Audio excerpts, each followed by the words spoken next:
Hakikat ini disampaikan Rasulullah di dalam surah Al-Anbiya ayat 25. Mungkin dibuka.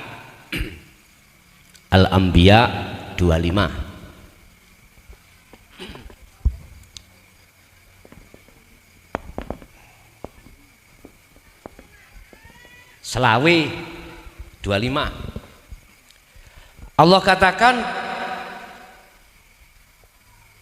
wa ma arsalna min qablika mir rasulin illa nuhi ilaihi annahu la ilaha illa ana fa'budun. Muhammad dalam, saya tidak akan mengutus utusan sebelummu termasuk dirimu kecuali mereka harus membawa wahyu yang puncak, wahyu intinya wahyu apa? Ilaihi annahu la ilaha illa ana fa'budun. Disuruh mengupas, mengajarkan tentang keahatan Allah.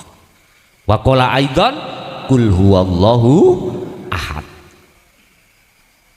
Wajib ini disampaikan Muhammad, wajib. Saya baru-baru ini dengar dari salah satu asatid mengatakan bahwasanya Rasulullah Muhammad dulu tidak pernah menyampaikan hukum hakikat makrifat. Kok umpama ide aku tak culek matane, ngerti? Andai kata tidak menyampaikan hal itu, gak mungkin muncul surat Al-Anbiya ayat 25. Gak mungkin. Iku khusus ajaran tentang ruh, bagaimana ruh itu bisa makrifat pada Allah. Bapak Ibu hadirin jamaah rahimakumullah. Mengapa Rasulullah memberikan satu hadis, setiap diri manusia ketika lahir di bumi dalam keadaan fitrah. Ini hadis sahih ini. Kita tidak peka Pak, yang dimaksud fitrah itu yang bagaimana. Ternyata yang dimaksud fitrah adalah ruh kita waktu belum akil balik, belum tercampuri dengan urusan kesenangan duniawiyah. Nafsu belum diperintahkan Allah masuk di dalam jagatnya ruh yang disebut qalbiyah, hati, belum. Makanya anak kecil seperti ini, gak laki gak perempuan, ya ora pingin rabi Pak, rasuka-sukaan sesama jenis, lain jenis, nggak ada. Itulah kefitrahan ruh, belum tercampur dengan urusan dunia. Tetapi ketika saat laki dan perempuan sudah menginjak akil balik, dewasa, baru kalau jarang kepang sudah ndadi. Ngerti jarang kepang? Apa di sini arannya? Jaran ilir. Jaran ilir mulai ndadi. Yang lagi suka perempuan, yang perempuan cari-carilah itu laki-laki. Dalam istilah kata-kata anak muda sekarang, doi. Tahu doi? Pacar. Kadang-kadang itu sudah pernah terjadi, sudah nikah, kadang-kadang puber kedua muncul. Ayo wis terus no dewe kuwi. Mengapa hal itu terjadi Bapak Ibu? Inilah yang akan membuat ruh kita terpaut dengan nafsu di dalam diri kita Pak. Ketika akil balik, Allah ngetes iman, ngetes ruh, betulkah ruh ikut tetap setia bercinta, menyembah, memuja, memuji hanya pada Allah. Diuji Allah. Allah menguji lewat nafsu diceluk. Su, rinio su, iki Gusti Allah. Mlebu nang kudung ijo. Muga-muga gak ono si kudung ijo. Wonten ah. Mlebu nang nggone kudung abang utawa kuning. Rohnya dulu itu pernah ngomong aku waktu sebelum tak lebokno nang jasad. Alastu birabbikum qalu bala syahidna. Roh iku wis ngomong aku su. Nek dhewe iku mung setia madhep menyang aku. Jawabin nafsu ya apa? Siap bos. Nafsu tak kembangno nama terhadap Nabi Adam iblis. Iblis diceluk nang gone Allah, iblis rinio kudon Adam kai. Siap. Berarti iblis kudu Adam sebab dapat izinnya Gusti Allah. Iblis iku taatin nang Allah luar biasa. Nafsu yang ngono apa tugasnya? Menyesatkan ruh. Bisa. Iblis menyesatkan Nabi Adam. Supaya apa? Supaya ruh itu tidak berjalan di atas fisabilillah, di jalan Allah. Diuji, akhirnya apa yang terjadi Bapak Ibu? Nafsu takon nang Gusti Allah. Ya Rabbi, duh Gusti, dengan apa saya menguji ruh si A itu? Allah dawuh wa zuyyina linnasi hubbus syahwah. Ya dengan kesenangan dunia iku su. Oh ngoten nah. Yo bikinen ya apa ruh iku kepencut bercinta dengan kesenangan dunia ataukah masih tetap setia ingat pada janjinya terhadapku, yaitu hanya bercinta pada Allah Subhanahu. Allahumma sholli ala Muhammad. Tak teruski Pak Bu, akhiri ringkes kata jenengan keos. Semua manusia mulai Nabi Adam sampai kita tunduk nang nafsu. Apa isinya hubus syahwah? Pertama, Quran mengatakan minan nisa wal banin wal qanatiril muqantharah, garwa, anak, dunya brono, harta benda. Mestinya ruh itu enggak ikut campur bersukaria dengan hubus syahwah, sudah cukup jasad saja karena di dunia. Berhubung panjenengan sedaya ana ning dunya, wajib nyambut gawe. Rasulullah tidak mengajarkan kita bermalas-malasan lho Pak Bu. Mboten. Rasulullah juga mendidik kita supaya terengginas semangat dalam bekerja di dunia. Kita sebagai seorang laki-laki wajib memberikan nafkah terhadap keluarga kita, anak istri. Bagaimana mungkin kita bisa memberikan nafkah kalau kita tidak kerja? Kalau Jawa Timur iku Pak Bu ya, Jawa Timur wong wedok iku koyo ratu. Nggih. Dikongkon ning omah tok gak oleh nyambut gawe. Dikongkon macak, manak, apa? Masak. Udah di rumah.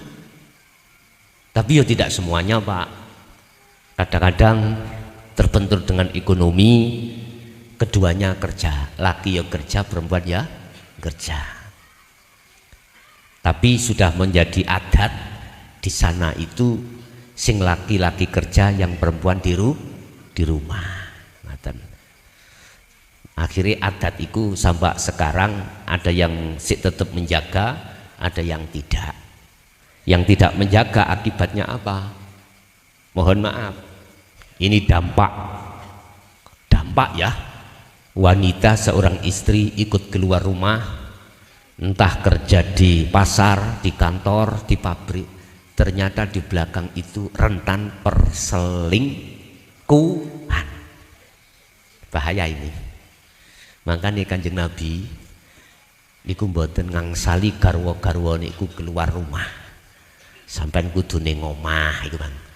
Maca, mana, masak. Pun titik. Pun selanjutnya kita dibikin oleh nafsu dalam diri kita supaya bercinta, bersukaria dengan berbagai bahasa tiupan nafsu. Innal ladina hum yuwaswisu fi sudurinas. Di dada sampean hati, maksudnya jagate ruh disebut hati.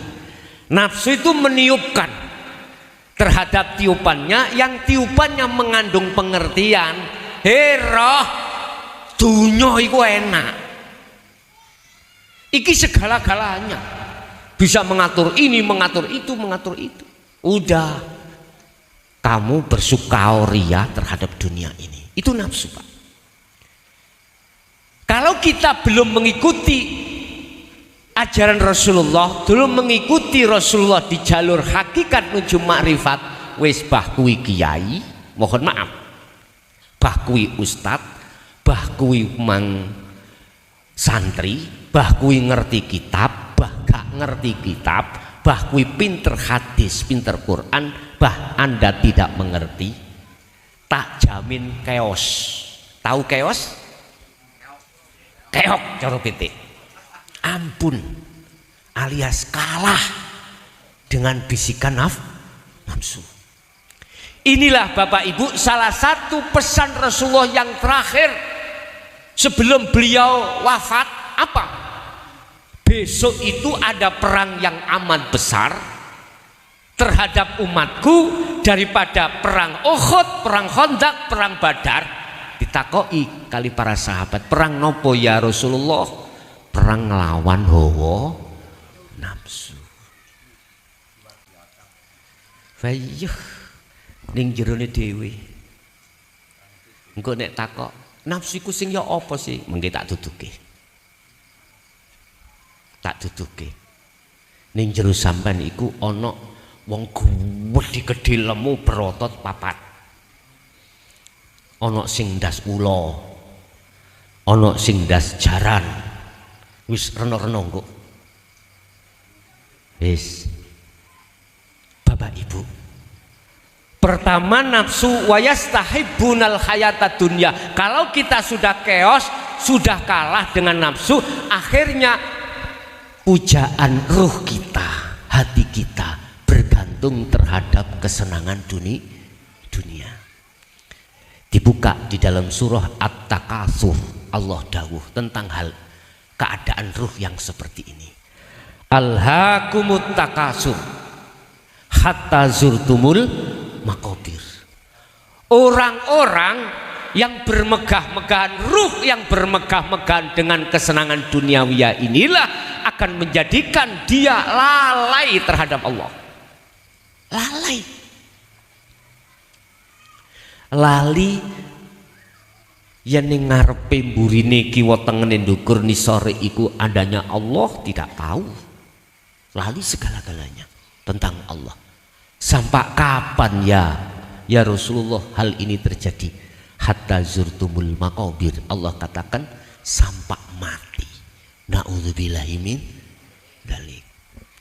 Apa sebab kita di nas Allah di dalam Al-Qur'an golongan hatta zurtumul maqabir?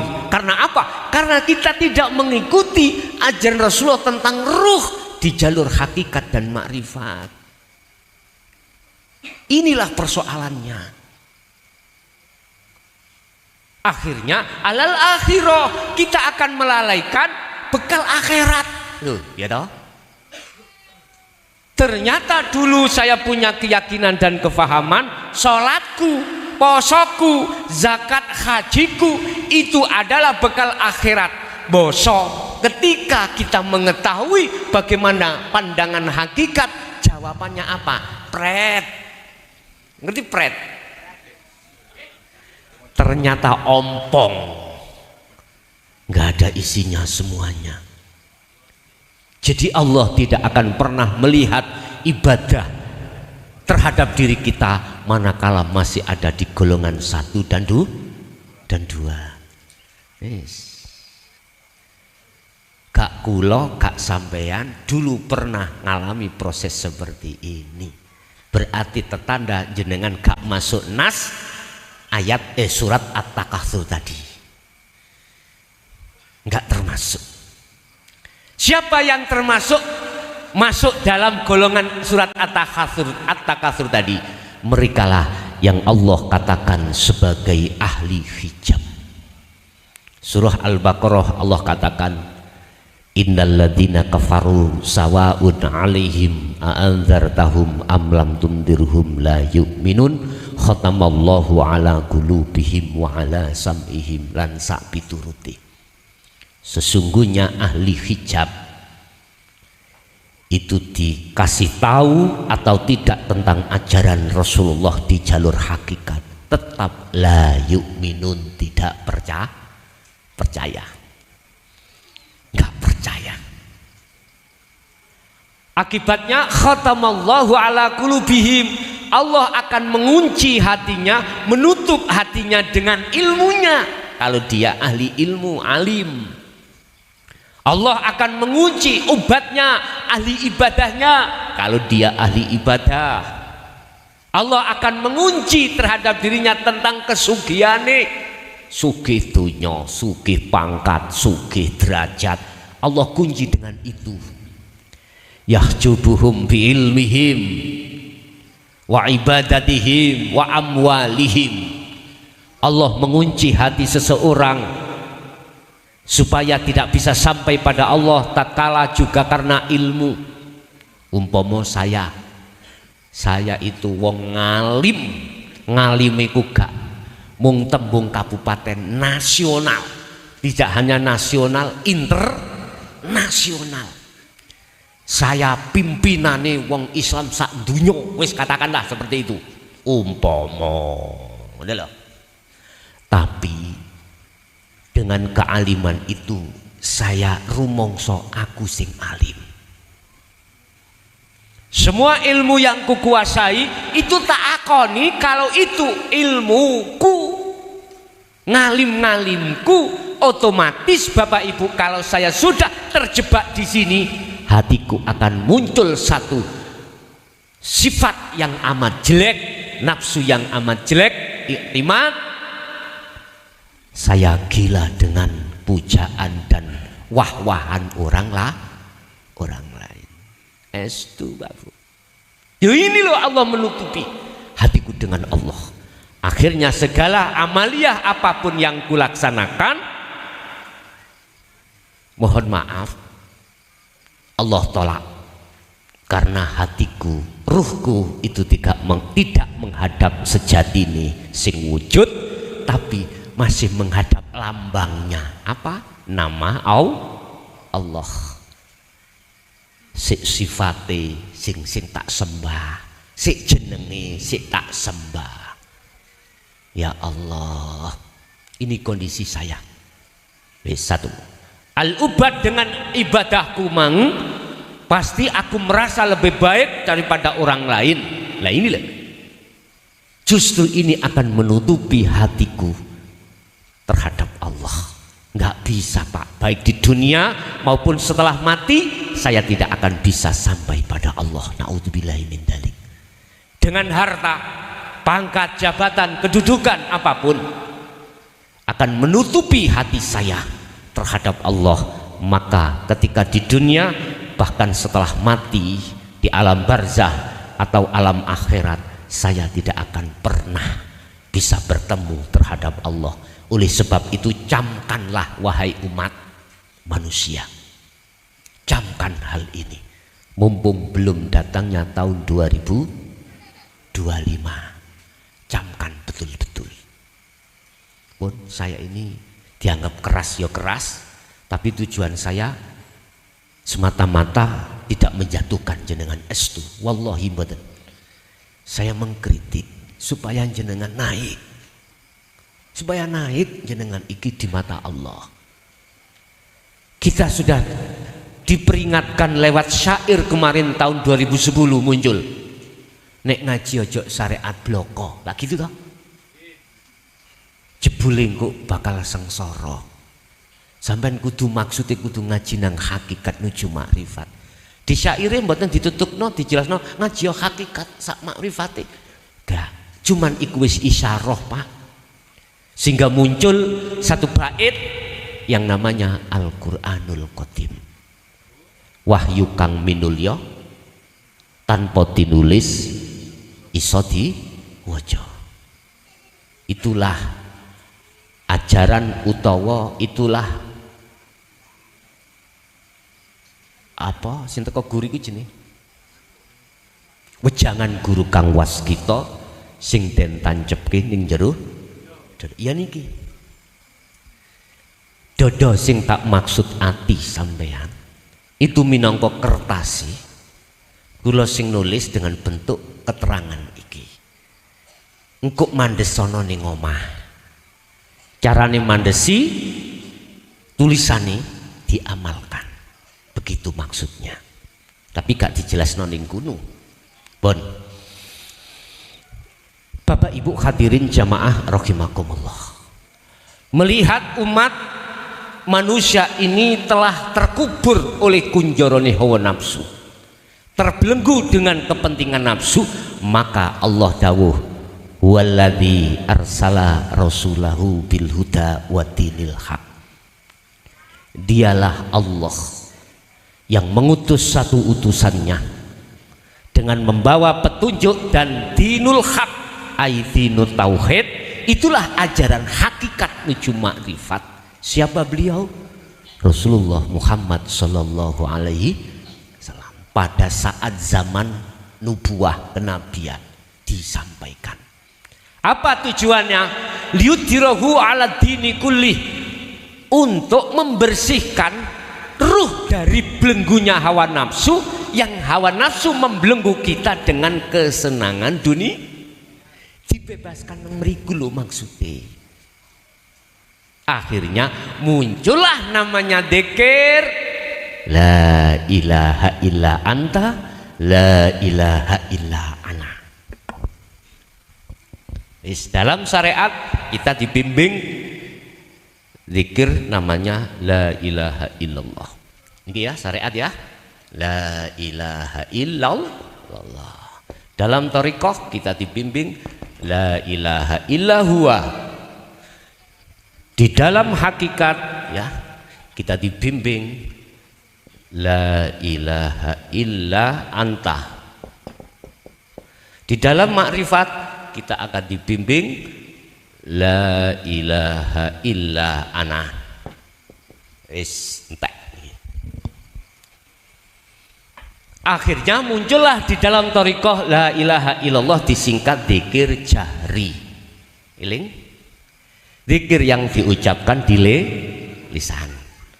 Masuklah di dalam thariqah kita ringkas namanya dzikir sirri. Melebu metu nafas Allah.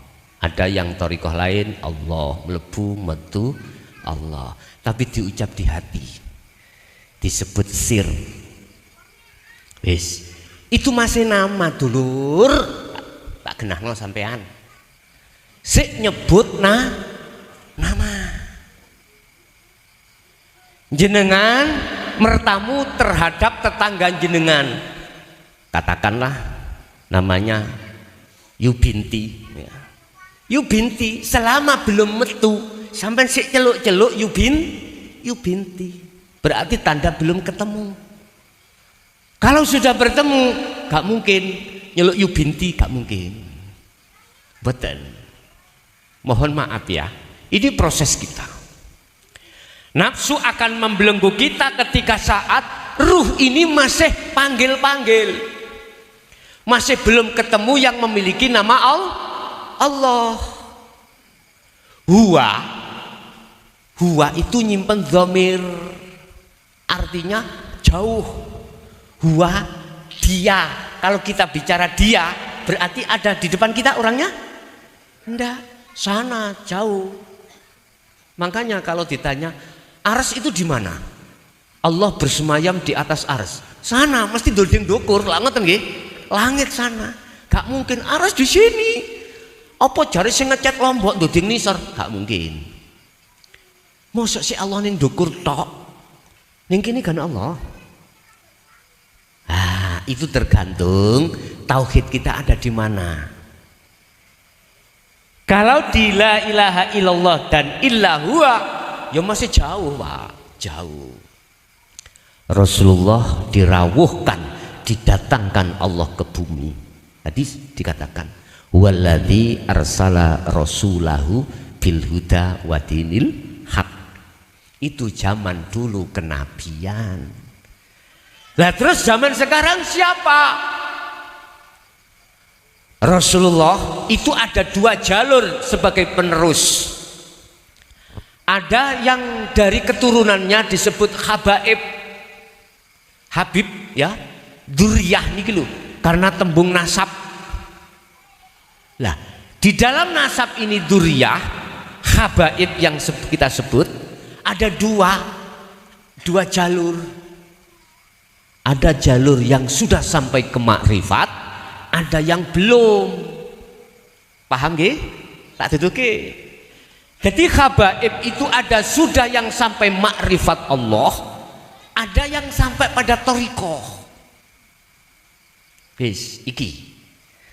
Terus jalur yang sebelahnya di luar dzurriyah atau di luar nasab itu para sahabat yang kita sebut sebagai sayyid.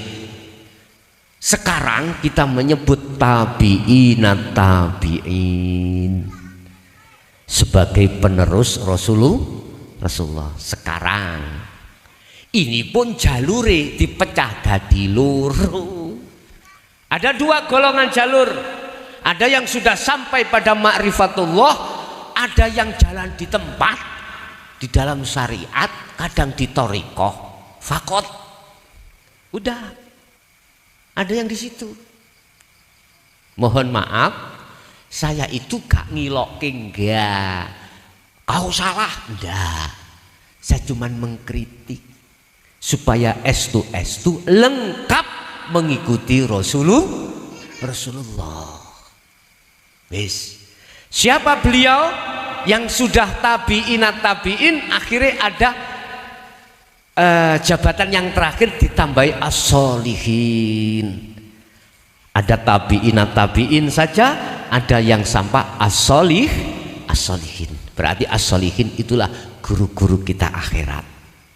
Itu beliau yang menjaga keaslian daripada ajaran Rasulullah Shallallahu Alaihi Wasallam. Itu gak mungkin kita akan menerima keterangan ini di tengah umum, itu jarang kita.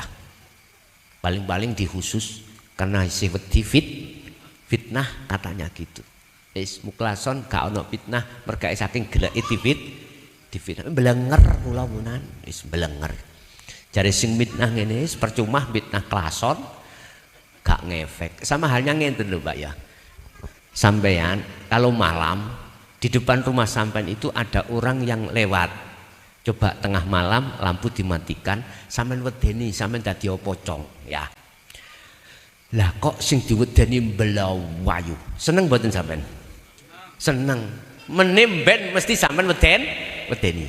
Coba nek tonggo sampean gak wedi njukuk batu bata diantem nih, meni sampean medeni mana enggak? Di situ samalah. Jadi wis gak ngefek. Jadi percuma medeni dengan pun